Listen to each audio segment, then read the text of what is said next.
నమస్తే. నేను మీ డాక్టర్ సతీష్ ఐరస్సీ మాట్లాడుతున్నాను. చాలా వీడియోస్ ఎందుకంటే అడ్మిషన్ సీజన్ కాబట్టి కొన్ని రీసెర్చ్ ఇంటర్న్‌షిప్స్‌కి సంబంధించినటువంటి వీడియోస్ చేసినప్పటికీ కూడా ఈ 12థ్ క్లాస్ స్టూడెంట్స్ ఎవరైతే ఉంటారో వాళ్ళని దృష్టిలో పెట్టుకొని కొన్ని ఎగ్జామినేషన్‌కి సంబంధించి నేను వీడియోస్ చెప్పడం జరుగుతుంది. దీనిలో భాగంగా ఒక ఎగ్జామ్‌ని మీకు నేను ఇంట్రడ్యూస్ చేయడం జరుగుతుంది. ఆఫ్‌కోర్స్ లాస్ట్ ఇయర్ కూడా నేను చేయడం జరిగింది. NCET exam. ఎన్‌టీఏ వాళ్ళు ఇది కండక్ట్ చేస్తారు. ఎన్‌సీఈటీ ఎగ్జామ్ అనేది ఏదైతే ఉంటుందో నెమ్మదిగా ఇది కొంత పాపులారిటీని సంతరించుకుంటుంది.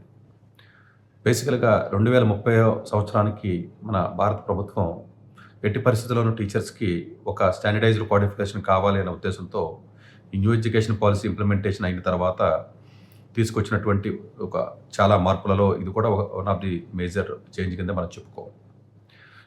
ఈ యొక్క ఐటీఈపీ అనే ప్రోగ్రామ్ ఏదైతే ఉంటుందో బేసికల్‌గా ఇంటిగ్రేటెడ్ టీచర్ ఎడ్యుకేషన్ ప్రోగ్రామ్ ఐటీఈపీ ఏదైతే ఉంటుందో ఇది సరే దాని బీఎస్సీ, బీఈడీ ఈక్వలెంట్ ఏదైతే ఉంటుందో 4 ఇయర్స్ అండర్ గ్రాడ్యుయేషన్ డిగ్రీ, 4 ఇయర్స్‌లోనే ఒక అండర్ గ్రాడ్యుయేషన్ డిగ్రీ ప్లస్ అట్లాగే ఒక బీఈడీ కూడా డబుల్ మేజర్ అంటారండి దీన్ని. యాక్చువల్‌గా it's not a single degree, it is a double major. Double major అంటే ఎడ్యుకేషన్ అనేది ఒక మేజర్ ఉంటుంది. అట్లాగే ఇంకొకటి బీఎస్సీ గానీ లేకపోతే బీఏ గానీ ఇలాంటి డిగ్రీ ఏదైతే ఉంటుందో ఒక డిగ్రీ ఉంటుంది. దీంట్లో ఉన్న ప్రత్యేకమైనటువంటి ఇదేంటంటేనండి చాలా ఐఐటీస్‌లో కూడా నెమ్మదిగా అన్ని ఐఐటీస్‌లో కూడా పెట్టాలని గవర్నమెంట్ డిసిషన్ తీసుకొని నెమ్మదిగా ఒక్కొక్క ఐఐటీకి వాళ్ళు పెంచుకుంటూ రావడం జరుగుతుంది. దానిలో భాగంగా ఈసారి ఈవెన్ ధన్‌బాద్ అని లేకపోతే ఎన్ఐటీస్ కానీ ఒక్కొక్కటి పెంచుకుంటూ వస్తున్నారు. ఇంతకుముందు ఆర్ఐఎస్ ఉండేయండి. రీజనల్ ఇన్‌స్టిట్యూట్స్ ఏవైతే ఉంటాయో మనకి చూడండి ఆర్ఈసీసీ వరంగల్, ఆర్ఈసీ అనేవారు కదండీ, అట్లా రీజనల్ ఇన్‌స్టిట్యూట్స్ అండ్ ఎడ్యుకేషన్. ఈ యొక్క టోటల్‌గా ఉన్నటువంటి కాలేజెస్‌లో ఇప్పుడు ఐటీఈపీ అన్నది ఎందుకు ప్రాధాన్యత సంతరించుకుందంటే యాక్చువల్‌గానండి టీచర్ అవ్వాలంటే 4 రకాలు ఉంటాయండి యాక్చువల్‌గా. ఒకటి ఫౌండేషన్ స్టేజ్ స్పెషలైజేషన్ అని చెప్తాము. ప్రీ స్కూల్ నుంచి గ్రేడ్ 2 వరకు కూడా. అట్లాగే ప్రిపరేటరీ స్టేజ్ స్పెషలైజేషన్ అని చెప్తాం మనం. థర్డ్ నుంచి 5థ్ గ్రేడ్ వరకు కూడా. మిడిల్ స్టేజ్ స్పెషలైజేషన్ అని చెప్తాము. అది 6థ్ నుంచి 8థ్ వరకు ఉంటుందండి. అట్లాగే సెకండరీ స్టేజ్ స్పెషలైజేషన్ అని చెప్తాము. 9థ్ టు 12థ్ ఉంటుంది. అంటే ఎవరైతే 9థ్ క్లాస్ నుంచి 12థ్ క్లాస్ వరకు పాఠాలు చెప్పాలని అనుకుంటారో వాళ్ళకి ఇది మ్యాండేట్ గవర్నమెంట్ చేయబోతుంది. అఫ్‌కోర్స్ జనరల్‌గా మ్యాండేట్ అంటే కేవీ స్కూల్స్ లేకపోతే గవర్నమెంట్ స్కూల్స్ ఇలాంటివన్నిటికి కూడా మ్యాండేట్. మీరు అనొచ్చు సార్ ఆల్రెడీ బీఎస్సీ, బీఈడీ ఉంది కదా, ఎంఎస్సీ, ఎంఈడీ ఉంది కదా, ఏంటి దీంట్లో స్పెషాలిటీ ఏంటి అని చెప్పి అనుకోవచ్చు. యాక్చువల్‌గానండి మనకి 9థ్ టు 12థ్ చెప్పాలంటే ఎంఎస్సీ, బీఈడీ చేయవలసి ఉంటుంది. ఎంఎస్సీ, బీఈడీ అంటే ఏంటంటే బీఎస్సీ 3 సంవత్సరాలు, ఎంఎస్సీ 2 సంవత్సరాలు 5 ప్లస్ బీఈడీ 2 ఇయర్స్ ఉంటుందండి. 5 + 2 7. 7 సంవత్సరాల పాటు చదివితే తప్ప ఆ certificates under graduation, post graduation, BEd వస్తే తప్ప ఈ 9 టు 12కి ఉన్నటువంటి సెకండరీ స్టేజ్‌కి స్పెషలైజేషన్‌కి పాఠాలు చెప్పడానికి అవకాశం ఉండదు. ఆఫ్‌కోర్స్ మిడిల్ స్టేజ్ స్పెషలైజేషన్‌కి అంత అవసరం ఉండదు. బీఎస్సీ, బీఈడీ అలా సరిపోతుంది. బట్ యాక్చువల్‌గా 9థ్ టు 12థ్ అనేది మేజర్‌గా ఉన్నటువంటి మనకి న్యూ ఎడ్యుకేషన్ పాలసీలో హై స్కూల్ కింద మనం ట్రీట్ చేస్తున్నాం కాబట్టి ఈ పర్టిక్యులర్ 9థ్ టు 12థ్ చెప్పాలి అనుకున్నట్లయితే ప్రైవేట్ ఆర్గనైజేషన్స్‌లో కూడా, ప్రైవేట్ స్కూల్స్‌లో కూడా టీచింగ్ చేయొచ్చు. మీరు అనొచ్చు సార్ గవర్నమెంట్ స్కూల్స్ కంటే వెళ్తారో ఇది ప్రైవేట్ స్కూల్స్‌కి ఏ రకంగా దీనివల్ల ఉపయోగం ఉంది. ఎందుకంటే ఈ పర్టిక్యులర్ ప్రోగ్రామ్‌ని డిజైన్ చేసినప్పుడు పర్టిక్యులర్‌గా ప్రీమియర్ కాలేజెస్‌లో ఐఐటీలో డిజైన్ చేసినప్పుడు ఈ యొక్క టీచింగ్ మెథడాలజీ అనేది ప్రతి సబ్జెక్టు చెప్తూ ఒక టీచింగ్ స్టైల్‌ని, టీచింగ్ స్కిల్‌ని కూడా దీంట్లో ఇన్కార్పొరేట్ చేశారు సిలబస్‌లో. దానివల్ల అడ్వాంటేజ్ ఏంటంటేనంటే చాలామందికి నాలెడ్జ్ ఉన్నప్పటికీ కూడా టీచింగ్ స్కిల్ అనేది చాలామందికి ఉండదు. అందుగురించి ఏంటంటే రేపు ఫ్యూచర్‌లో కార్పొరేట్ ఎడ్యుకేషన్‌లోకి మీరు ప్రైవేట్ స్కూల్స్‌లోకి వెళ్ళాలనుకున్నా, గవర్నమెంట్ స్కూల్స్‌లోకి వెళ్ళాలనుకున్నా కూడా తొందరగా వెళ్ళే అవకాశం ఉంటుంది. దీంట్లో అనదర్ అడ్వాంటేజ్ ఉందండి. గవర్నమెంట్ స్కూల్స్‌లో టీచర్స్ తక్కువ ఏజ్‌లోనే, చిన్న ఏజ్‌లోనే 21 సంవత్సరాలకే మీరు నోటిఫికేషన్ పడి అప్లై 22కి వెళ్ళిపోతే కోచ్ ప్రమోషన్స్ ఫాస్ట్‌గా వచ్చి ఈవెన్ స్టేట్ లెవెల్‌కి కూడా మంచి పొజిషన్‌కి వెళ్ళే అవకాశం ఉంటుందంటే ఉంటుంది. డెఫినెట్‌గా ఒక 3 సంవత్సరాల పాటు సేవ్ చేసుకొని అటు గవర్నమెంట్ ఆర్గనైజేషన్ కూడా, గవర్నమెంట్ స్కూల్స్ కూడా, ఈవెన్ గవర్నమెంట్ కేవీ స్కూల్స్ లేకపోతే ఉంటాయి కదండీ జేఎన్‌వి ఇలాంటి వాటికి కూడా మోడల్ స్కూల్స్ తెలంగాణ, ఆంధ్రప్రదేశ్‌లో ఉన్నటువంటి వాటికి కూడా ఇది డెఫినెట్‌గా ఉపయోగపడుతుంది. ఈ ఎగ్జామ్ యొక్క సిలబస్ ఏ విధంగా ఉంటుంది, ఏంటి అని మనం మాట్లాడుకున్నట్లయితే దానికి ముందు ఈ యొక్క ప్రీమియర్ కాలేజెస్ ఆఫర్ చేయడం వల్ల దీనికి ఇంపార్టెన్స్ గాని, దీనికి క్రేజ్ గాని పెరిగిందండి. దానిలో భాగంగా ఐఐటీస్ ఒక్కొక్క ఐఐటీ పెంచుకుంటూ వస్తున్నారు. గవర్నమెంట్ యొక్క టార్గెట్ అయితే 23 ఐఐటీస్‌లో కూడా పెట్టాలని చాలా గట్టిగా నిర్ణయం తీసుకుంది. బట్ ఒక్కొక్కటి పెంచుకుంటూ వస్తున్నారు. యాక్చువల్‌గా ఐఐటీ భువనేశ్వర్ కానివ్వండి, ఐఐటీ ఖరగ్‌పూర్ గాని, ఐఐటీ రోపర్ కానివ్వండి, ఐఐటీ జలంధర్ కానివ్వండి, ఐఐటీ ధన్‌బాద్ ఈ సంవత్సరం పెట్టారని చెప్పాను కదా.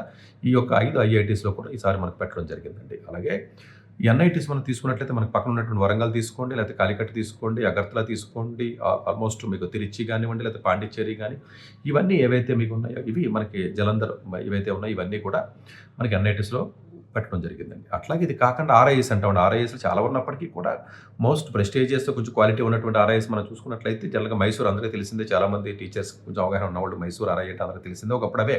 ఇప్పుడు కాదండి ఎప్పుడో పెట్టారండి. చాలా సంవత్సరాల క్రితం ఉన్నటువంటి ఓల్డ్ ఇవండి భూపాల్ గాని, లేకపోతే ఆర్ఐఎస్ కూడా కొంచెం అజ్మీర్ గానివ్వండి, భూపాల్ గానివ్వండి, మైసూర్ గానివ్వండి, లేకపోతే అది కూడా భువనేశ్వర్ గాని సంథింగ్ ఇట్లాంటివి ఒక 4, 5 మంచివి ఉంటాయండి. ఓవరాల్‌గా 15 కాలేజీలు మంచివి అనుకున్నట్లయితే ఈ 15 కాలేజీలో కలిపి 1000 సీట్ల వరకు మనకు ఉండే అవకాశం ఉంటుందండి. ఇవన్నీ కూడా సెకండరీ స్టేజ్ స్పెషలైజేషన్ సంబంధించిన సీట్లే అని చెప్పొచ్చు. ఆఫ్‌కోర్స్ కొన్ని సీట్లు మిడిల్ స్టేజ్ కూడా ఉంటాయండి. సో, ఓవరాల్‌గా ఎన్ని సీట్లు ఉన్నాయన్న దాంట్లోకి మనం వచ్చినట్లయితే నార్త్ రీజియన్‌లో 83 కాలేజీలు కోర్స్ ఆఫర్ చేయడం జరుగుతుంది. అంటే 8000 సీట్లు. అలాగే ఈస్ట్ రీజియన్‌లో 71 కాలేజెస్ ఆఫర్ చేయడం జరుగుతుంది. 4450. అట్లాగే వెస్ట్‌లో 17 కాలేజీలు మనకి ఆఫర్ చేయడం జరుగుతుంది. 1550. అలాగే సౌత్‌లో 52 కాలేజీలు ఆఫర్ చేయడం జరుగుతుంది. రఫ్‌గా 2950. కలిపి వెలసి మొత్తం రఫ్‌గా 16,950. రఫ్‌గా 17,000 వేసుకోండి. ఈ 17,000 సీట్లకి వీళ్ళు నోటిఫికేషన్ రిలీజ్ చేయడం జరిగింది. దీనికి సంబంధించినటువంటి ఎగ్జామ్ క్వాలిఫై అయిన తర్వాత ఈ 17,000 సీట్‌లో 1000 సీట్స్ మంచివండి. డెఫినెట్‌గా మీరు కన్సిడరేషన్ చేయొచ్చు. దీంట్లో ఉన్న ఇంకొక ప్రత్యేకమైనటువంటి విధానం అంటే డబుల్ మేజర్ అవ్వడం వల్ల మీరు దీని తర్వాత నేను టీచర్ అవ్వాలని లేదు, నన్నేం చేయమంటారు ఐఐటీ కోచింగ్ సెంటర్స్‌కో, జేఈఈ కోచింగ్ సెంటర్స్‌కో లేకపోతే హైయర్ యొక్క స్కూల్స్ ఏవైతే ఉంటాయో ఆ స్కూల్స్‌కి సంబంధించినటువంటి టీచర్ నాకు అవ్వాలని లేదండి. బట్ మాకుండే ఆప్షన్స్ ఏ విధంగా ఉన్నాయి ఏంటి అని కొంతమంది చాలామందికి అవగాహన. ఇది డబుల్ మేజర్ అవ్వడం వల్ల ఏంటంటే 4 ఇయర్స్‌లో మీకు న్యూ ఎడ్యుకేషన్ పాలసీ ప్రకారం బీఎస్సీ డిగ్రీ 4 ఇయర్స్ ఆనర్స్ మీకు వచ్చిన తర్వాత ఒక బీఈడీ డిగ్రీ అడిషనల్‌గా వస్తుంది. ఈ బీఎస్సీ డిగ్రీ ఏదైతే మీకు వచ్చిందో ఈ డిగ్రీని వాడుకొని మీరు ఏదైనా జామ్ ఎగ్జామ్ కానీ, గేట్ ఎగ్జామ్ కానీ లేకపోతే అబ్రాడ్‌లో ఏదైనా మంచి మంచి కోర్సులకు వెళ్ళే అవకాశం ఉంటుంది. కాకపోతే మీరు అప్లై చేసేటప్పుడు వీలున్నంత వరకు కూడా బీఎస్సీ బీఈడీ అప్లై చేయండి. ఎందుకంటే సైన్స్‌కి కొంచెం వాల్యూ ఎక్కువ ఉంటుంది కాబట్టి. ఆఫ్‌కోర్స్ ఐఐటీస్‌లో సైన్సెసే ఉంటాయి. మీరు humanity BA BEd, BCom BEd ఉండదు. జనరల్‌గా ఎన్ఐటీస్‌లో కూడా బీఎస్సీ బీఈడీయే వాళ్ళు ఆఫర్ చేయడం జరుగుతుంది. ఆర్ఐఎల్‌లో మాత్రం బీఏ బీఈడీ ఉంటుంది. ఒక్కొక్క కాలేజీలో జనరల్‌గా 50 సీట్లు మాత్రమే ఉంటాయి. కొంచెం క్వాలిటీ ఇవ్వాలనే ఉద్దేశంతో మీదేదో ప్రైవేట్‌లో వీఐటీలు లేకపోతే ఎస్ఆర్ఎంలో లేకపోతే ఇలాంటి డీమ్డ్ యూనివర్సిటీస్ ప్రైవేట్ కాలేజీలకు వేల సీట్లు ఇచ్చి మొత్తం నాశనం చేశారు కానీ క్వాలిటీని 50 సీట్లు మాత్రం ఇవ్వడం జరిగింది. 50 అనేది డెఫినెట్‌గా కొంచెం క్వాలిటీ ఉండే అవకాశం ఉంటుందండి. సో, అందు గురించి ఏంటంటే 50 సీట్లే ఉన్నాయి. పాత ఆర్ఐఎల్‌లో కొన్ని చోట్ల 100 సీట్లు ఉన్నాయి. ఆ 100 సీట్లు కూడా maybe secondary stage specialization 9th to 12th ఉన్నటువంటి ప్రోగ్రామ్‌కి మీకు 50 సీట్లు ఇంకొక 50 మిడిల్ స్టేజ్ కూడా ఉండే అవకాశం ఉంటుంది. బట్ ఓవరాల్‌గా జస్ట్ మీకు అండర్‌స్టాండింగ్ పర్పస్ ఎక్కువగా సెకండరీ స్టేజ్‌ని దృష్టిలో పెట్టుకొని ఎక్కువగా సీట్లు ఉంటాయి. మనకి ఐఐటీస్‌లో కూడా ఆ ఉద్దేశంతోనే పెట్టారు. ఎన్ఐటీస్‌లో కూడా ఆర్ఐఎల్‌లో కూడా ఆ ఉద్దేశంతోనే వాళ్ళు సీట్లు పెట్టడం జరిగింది. ఓవరాల్‌గా కొంచెం మంచి సీట్లు ఒక 1000 సీట్ల వరకు ఉంటాయి. అన్ని రిజర్వేషన్స్ వర్తిస్తాయి గవర్నమెంటివి కాబట్టి. ఇది డబుల్ డిగ్రీ వచ్చింది కాబట్టి ఆ డిగ్రీని వేరే డిగ్రీని కూడా వాడుకోవచ్చు. ఐఐటీస్‌లో ప్లేస్మెంట్స్‌కి అలౌ చేస్తారంటే జనరల్‌గా బీఎస్సీ బీఈడీ కాబట్టి బీఎస్సీతో ప్లేస్మెంట్స్‌కి అలౌ చేయడం అనేది ఏదైతే ఉంటుందో అది పెద్దగా ఉన్నా కూడా తక్కువ వాటికి ఉంటుందని దాని మీద ఎక్కువ హోప్స్ పెట్టుకోవద్దు. హైయర్ స్టడీస్ గేట్ కానీ, జామ్ కానీ లేకపోతే అబ్రాడ్‌లో ఏదైనా ఎంఎస్‌కి వెళ్ళడం కానీ చేయొచ్చు. అందు గురించి చాలా వరకు కూడా మీరు ఎగ్జామ్ రాసి పాస్ అయిన తర్వాత సీట్ వచ్చిన తర్వాత కౌన్సిలింగ్‌లో వీలున్నంత వరకు కూడా బీఎస్సీ మ్యాథమెటిక్స్ కానీ, బీఎస్సీ ఫిజిక్స్‌కి రిస్ట్రిక్ట్ అవ్వడానికి ప్రయత్నం చేయండి. దయచేసి మీరు బీఏ కానీ, బీకామ్, బీఈడీ లాంటి దానికి వెళ్ళొద్దు. ఎందుకంటే ఆ మిగిలినటువంటి డిగ్రీతో మనం ఏదైనా ఫ్యూచర్‌లో కొంచెం ముందుకు వెళ్ళాలనుకున్నట్లయితే అది కూడా దృష్టిలో పెట్టుకుని దాని ప్రకారం ప్లాన్ చేసుకున్నట్లయితే బాగుంటుంది. అట్లాగే ఈ ఎగ్జామ్‌కి వచ్చేటప్పటికి 7 పేపర్స్ మనకు ఉంటాయండి. ఆఫ్‌కోర్స్ ఈ యొక్క డేట్ 10th మార్చి మనకి లాస్ట్ డేట్ ఉందండి. 11th మార్చికి ఫీజు పే చేయాలి. అంటే ఆఫ్‌కోర్స్ అప్లికేషన్ సబ్మిషన్ 10th మార్చికి ఫీజు ఒకవేళ వన్ డే ఒకవేళ పేమెంట్ విండోస్ ఒక్కోసారి ఇబ్బంది అవుతాయి. లాస్ట్ మినిట్‌లో ఇబ్బంది అవుతాయి కాబట్టి వన్ డే వాళ్ళు ఇవ్వడం జరిగింది. ఎన్టీఏ వాళ్ళు కండక్ట్ చేస్తారు. 11th మార్చి వరకు కూడా మీకు ఎగ్జామ్ ఫీజు పే చేసే అవకాశం ఉంటుంది. బట్ డెడ్లైన్ వచ్చేటప్పటికి 10th మార్చే. ఎగ్జామ్ వచ్చేటప్పుడు 17th ఏప్రిల్ ఉంటుందండి. ఇది మల్టిపుల్ డేస్ డెఫినెట్‌గా 2 షిఫ్ట్స్‌లో ఎగ్జామ్ అనేది ఉంటుంది కాబట్టి 7 పేపర్స్ మీరు రాయవలసి ఉంటుందండి. ఫస్ట్ పేపర్ అంటే ఆఫ్‌కోర్స్ 7 అందరికీ కామన్‌గా ఉండవు. మీరు అప్లై చేసినటువంటి సబ్జెక్టులు బట్టి ఆధారపడి ఉంటాయి. 3 సబ్జెక్ట్ పేపర్లు రాయవలసి ఉంటుందండి. 3లో మ్యాథ్స్, ఫిజిక్స్, కెమిస్ట్రీ లాంటి సబ్జెక్టులు మీరు పెట్టుకోవచ్చు. లేకపోతే వేరే సబ్జెక్ట్స్ ఉంటే ఎకనామిక్స్ వాటెవర్ ఇట్ ఈస్. జనరల్‌గా ఏ సబ్జెక్ట్ సీయూటీ ఎగ్జామ్ లాగా మీకు ఏ సబ్జెక్ట్స్ ఏవైతే ఉంటే 3 సబ్జెక్టులు పెట్టుకునే అవకాశం ఉంటుందండి. ఇంకొకటి జనరల్ అవేర్‌నెస్ ఏదైతే ఉంటుందో ఆఫ్‌కోర్స్ జనరల్ టెస్ట్ అనుకోండి. జనరల్ టెస్ట్ అంటే GK, current affairs, mathematical aptitude, numerical aptitude, quantitative reasoning, logical అంటే అనలిటికల్ సంథింగ్ ఇదంతా ఒక కేటగిరీ తీసుకున్నట్లయితే it is called general test. It is just like a CUET exam. This is the first part 1. అలాగే teaching aptitude అంటే teaching of the science అనుకోండి, arts అనుకోండి, లేకపోతే humanities అనుకోండి, మొత్తం అన్నింటికి పెర్ఫార్మింగ్ ఆర్ట్స్ అనుకోండి, లాంగ్వేజెస్ అనుకోండి, ఆ టీచింగ్కి సంబంధించినటువంటి స్కిల్ సెట్ జనరల్గా డెట్ అని రకరకాల ఎగ్జామ్స్ ఉంటాయి కదండి. టీచర్ పోస్టులకి రాసిన ఎగ్జామ్స్ ఉంటే ఆ టీచింగ్ యాప్టిట్యూడ్ ఒకటే అంటే చాలా వరకు సిమిలర్గా ఒకటే ఉంటుంది. ఇది ఒక పేపర్ ఉంటుందండి. అంటే ఒకటి జనరల్ టెస్ట్ చెప్పాను, ఒక టీచింగ్ యాప్టిట్యూడ్ చెప్పాను, 3 సబ్జెక్ట్ పేపర్లు చెప్పాను. అక్కడికి ఎన్ని 5 అని. ఇంకొక 2 లాంగ్వేజ్లు రాయాలండి. 2 లాంగ్వేజ్లు కూడా మీరు ఇంగ్లీష్తో పాటుగా ఇంకొకటి రీజనల్ లాంగ్వేజ్ తెలుగు తీసుకుంటారు, హిందూ తీసుకుంటారు అనుకో 13 లాంగ్వేజ్ల వరకు ఇచ్చారంటే ఏ ఒక 2 లాంగ్వేజ్ మీరు తీసుకోవచ్చు. జనరల్గా తెలుగు, ఇంగ్లీష్ తీసుకుంటారు మన వాళ్ళు. 7 పేపర్లు 7 పేపర్లకి ఉన్నటువంటి క్వశ్చన్స్ ఏ విధంగా ఇస్తాడు ఏంటి అని మనం అనుకున్నట్లయితే జనరల్‌గా అంటే లాంగ్వేజెస్‌కి వచ్చేటప్పటికి 23 క్వెషన్‌లు ఇస్తే ఒక్కొక్క 23 క్వెషన్‌లు ఇస్తాడు. బట్ చాయిస్ ఉంటుంది. కన్‌ఫ్యూజ్ అవుద్ది దీనికి. 20 క్వెషన్ వరకు రాయడానికి అవకాశం సరిపోతుంది. మీరు 20 రాసుకోవచ్చు. అలాగే జనరల్ టెస్ట్‌లో కూడా 28 క్వెషన్‌లు ఇస్తే 25 క్వెషన్‌లు మీరు అటెంప్ట్ చేయవలసి ఉంటుంది. అట్లాగే డొమైన్‌లో 3 సబ్జెక్టులు రాయాలి. 3 సబ్జెక్టులు ఒక్కొక్క సబ్జెక్ట్‌కి 28 ఇచ్చినట్లయితే 25 క్వెషన్‌లు మీరు అటెంప్ట్ చేయవలసి ఉంటుంది. టీచింగ్ యాప్టిట్యూడ్ వచ్చి 23కి అనుకున్నట్లయితే 20 క్వెషన్‌లకి మీరు అటెంప్ట్ చేయవలసి ఉంటుంది. ఓవరాల్‌గా చూసుకున్నట్లయితే 181 క్వెషన్స్ ఉన్నప్పటికీ 160 క్వెషన్‌లు మీరు ఆన్సర్ చేసినట్లయితే సరిపోతుంది. అఫ్‌కోర్స్ డ్యూరేషన్ అనేది అంటే డిఫరెంట్ షిఫ్ట్స్‌లో ఉంటాయి కాబట్టి పేపర్స్ మేబీ డిఫరెంట్ షిఫ్ట్‌లో సీయూటీ లాగా రాయవలసి ఉంటుంది. బట్ ఓవరాల్‌గా 3 అవర్స్ అనేది టైం ఉంటుంది. సో ఓవరాల్‌గా మీరు చూసుకున్నట్లయితే ఇది జనరల్‌గా సిలబస్ అంటే జనరల్ టెస్ట్ చెప్పాను, టీచింగ్ యాప్టిట్యూడ్ చెప్పాను, 3 సబ్జెక్టులు చెప్పాను, 2 లాంగ్వేజ్‌లు చెప్పాను, 181 క్వెషన్స్‌కి 160 రాస్తే సరిపోతుంది. సో అఫ్‌కోర్స్ ఒక్కొక్క క్వెషన్‌కి ప్లస్‌లో, మైనస్‌లో మామూలుగా మిగతా ఎగ్జామ్ లాగానే ఉంటుంది. బట్ ఓవరాల్‌గా ఒక 550 అలా మార్కులు వచ్చినట్లయితే కొంచెం డెఫినెట్‌గా ఇక్కడ మంచి సీట్ వచ్చే అవకాశం ఉంటుంది. సో ఇది ఓవరాల్‌గా చూసుకుంటే ఒక్కొక్క అంటే ఈ పర్టికులర్ ఎగ్జామ్ ఎవరు రాయాలి అనుకుంటే ఎవరైతే జేఈకి సంబంధించినటువంటి పిల్లలు ఎవరైతే ఉంటారో మ్యాథ్స్ ఉన్నట్లయితేనే మీరు బీఎస్సీ బీఈడీకి వెళ్తారు. ఒక మ్యాథ్స్ లేకుండా బైపీసీ కానీ మిగతా కోర్సులు ఉన్నట్లయితే బీఏ బీఈడీలకి వెళ్ళొచ్చు. ఆ బీఏ బీఈడీలు బీకామ్ బీఈడీ ఐఐటీస్లోను ఎన్ఐటీస్లోను ఉండవు. ఒక ఎన్ఐటీలో ఉన్నట్టుంది. సరే అంతే మిగతాట్లో ఆర్ఐఎల్లో దొరుకుతుంది మీకు. బట్ స్టిల్ వెళ్ళాలంటే కూడా టీచింగ్కి వెళ్ళొచ్చు. జనరల్గా బీఎస్సీకి వెళ్తేనే దానికి కొంచెం క్రేజ్ ఉంటుంది. బట్ ఐఐటీ వాళ్ళు సైన్స్ ఇన్స్టిట్యూట్స్ కాబట్టి టెక్నాలజికల్ ఇన్స్టిట్యూట్స్ కాబట్టి వాళ్ళు బీఏలు బీకామ్ బీఈడీలు పెట్టలేదు అందు గురించే. బట్ ఆఫ్ కోర్స్ మిగిలిన వాళ్ళు రాయొచ్చు అది వేరే విషయం కానీ మిగతా ఆర్ఐఎస్కి వాటికి వెళ్ళవలసి ఉంటుంది కౌన్సిలింగ్లో పార్టిసిపేట్ చేసినప్పుడు. ఎందుకంటే మీరు రాసిన పేపర్లకే సీయూటీ లాగానే ఆ కౌన్సిలింగ్ టైంలో ఏ ఆర్ఐఏలో ఎక్కడైతే ఏ బీఏ బీఈడీ ఉందో బీకామ్ బీఈడీ ఉందా లేకపోతే middle stage specialization secondary stage specialization అనేది ఈ క్లారిటీతో మీరు కౌన్సిలింగ్లోకి వెళ్ళి పార్టిసిపేట్ చేయవలసినటువంటి అవసరం ఉంటుంది. అది కౌన్సిలింగ్ టైంలో మీరు జాగ్రత్తలు తీసుకోవాలి. ఫీజు ₹1200 ఉంటుంది మీకు. సో 12th క్లాస్లో సిలబస్ ఎక్కువగా క్వశ్చన్ అడగడం జరుగుతుంది. 11th కంటే కూడా 12th మీద ఎక్కువగా ఫోకస్ ఉంటుంది. దయచేసి 11th ఎక్కువ మీద ఫోకస్ పెట్టాల్సిన అవసరం లేదు. దీనికి ఎలా ప్రిపేర్ అవ్వాలి ఏంటి అనుకున్నట్లయితే చాలా కోచింగ్ సెంటర్స్ మార్కెట్లో ఉన్నాయండి. ఏదో తేజ్ అకాడమీ చాలా అంటే ఒకటని కాదండి ఆల్మోస్ట్ మీకు అన్అకాడమీ కూడా కానివ్వండి చాలా ఇన్స్టిట్యూట్స్ మార్కెట్లో దొరకని. బట్ బుక్స్ కొనుక్కోవాలనుకుంటే దేశ పబ్లికేషన్స్ బుక్ కానీ ఆర్ గుప్తా అని బుక్స్ ఉంటాయి.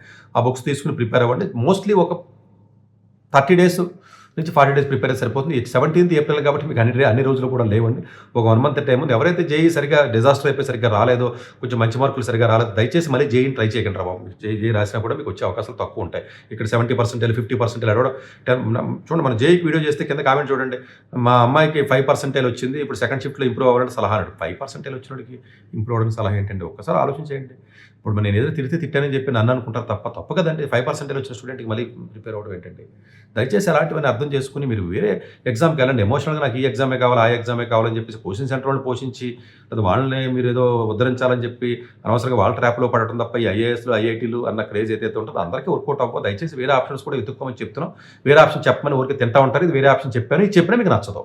నేనేంటి సార్ బీఎస్సీ బీఈడీకి వెళ్ళటం ఏంటి, నేను టీచర్ అవ్వడం ఏంటి, నాకు ఈ కోర్సు ఎందుకు, ఇలాంటి చిన్న కోర్సులు చెప్తారేంటి సార్, మీరేమో మా ₹1,00,00,000 వెళ్ళాలనుకుంటారా, అయితే మీకు పెద్ద స్టూడెంట్స్ ₹1,00,00,000 జీతాలు 50 లక్షల జీతాలు కావాలంటే మేమన్నా చిన్న చూపులు చూస్తున్నారా మమ్మల్ని, మేము చిన్నవాళ్ళమా, మాకేంటి సార్ ఇలాంటి చిన్న కోర్సులు చెప్తున్నారని చెప్పి మళ్ళీ నా మీద పడిపోతారంటే పడిపోతారు. కానీ నేనేం చేయలేను. అది కామన్. ఎందుకంటే అది తప్పదు నాకు. సో బట్ స్టిల్ జనరల్గా ఏంటంటే తర్వాత హైయర్ స్టడీస్కి వెళ్ళే ఉద్దేశం ఉంటుంది. ఐఐటీస్లోకి వస్తే మాత్రం డెఫినెట్గా వెళ్ళండి. మీకు ఏదైనా ఇంజనీరింగ్ వస్తే వెళ్ళండి. బట్ ఇంజనీరింగ్ వచ్చే అవకాశం లేని ప్రతి స్టూడెంట్ కూడా ఈ 30-35 రోజులు మాత్రం చాలా సీరియస్గా డెఫినెట్గా ప్రిపేర్ అయినట్లయితే సీటు ఇంతకుముందు ప్రిపేర్ అవ్వాలి సార్ ఇప్పుడు ప్రిపేర్ అయితే సీట్ వస్తుందంటే వస్తుంది. చాలామందికి వచ్చినాయి. మా దగ్గర కౌన్సిలింగ్ వచ్చిన స్టూడెంట్స్కి చాలామంది నేను రికమెండ్ చేస్తాను. వాళ్ళు అప్లికేషన్ పెడతారు వచ్చినాయి. దయచేసి టైం తక్కువ ఉంది కాబట్టి వేరే స్టూడెంట్స్ కానీ వేరే ఎవరైనా మీ రిలేషన్స్ ఉన్నట్లయితే ఎంపీసీ స్టూడెంట్స్తో పాటుగా సిఈసీ హెచ్ఈసీ బైపీసీ కూడా రాయొచ్చు అంటే రాయొచ్చు. ప్రాబబ్లీ ఐఐటీకి అయితే వెళ్ళలేకపోవచ్చు కానీ వేరే కాలేజెస్ బీఏ బీకామ్ బీఈడీ లాంటి కోర్సెస్కి వెళ్ళి చదివే అవకాశం ఉంటుంది కాబట్టి తద్వారా మీరు టీచర్స్ కానీ వేరే సబ్జెక్ట్లో ఉన్నటువంటి ఎక్స్పర్టైజేషన్ అయ్యే అవకాశం ఉందంటే అవకాశం ఉంది. ఈ బీఈడీ ఐటీఈపీ ప్రోగ్రామ్ అనేది నేషనల్ వైడ్గా కంపల్సరీ చేస్తున్నారు కాబట్టి డెఫినెట్గా ఇది ఉండవలసిన అవసరం ఉంటుంది. అబ్రాడ్ వేరే దేశం వెళ్ళినప్పుడు కూడా ఈ డిగ్రీని వ్యాలిడిటీ అవుతుందా అంటే వ్యాలిడిటీ అవుతుంది. ఈ ఎగ్జామ్ 2 షిఫ్ట్స్లో ఉంటుంది కాబట్టి సబ్జెక్ట్ పేపర్ చక్కగా మ్యాథ్స్ ఫిజిక్స్ కెమిస్ట్రీ పెట్టుకుని ఇమీడియట్గా రాయండి. ఎగ్జామ్ నేను చెప్పినటువంటి ఏదైనా కోచింగ్ అని ఆన్లైన్ టాప్ ర్యాంకర్స్ ఉందండి వాడు కూడా చెప్తూ ఉంటాడు టాప్ ర్యాంకర్స్. సో ఇలాంటివి ఉన్నాయండి. ఏదో నెతుక్కుని గూగుల్లో పోయి ఏదో నెతుక్కుని ఎగ్జామ్ ప్రిపేర్ అవ్వండి. Thank you.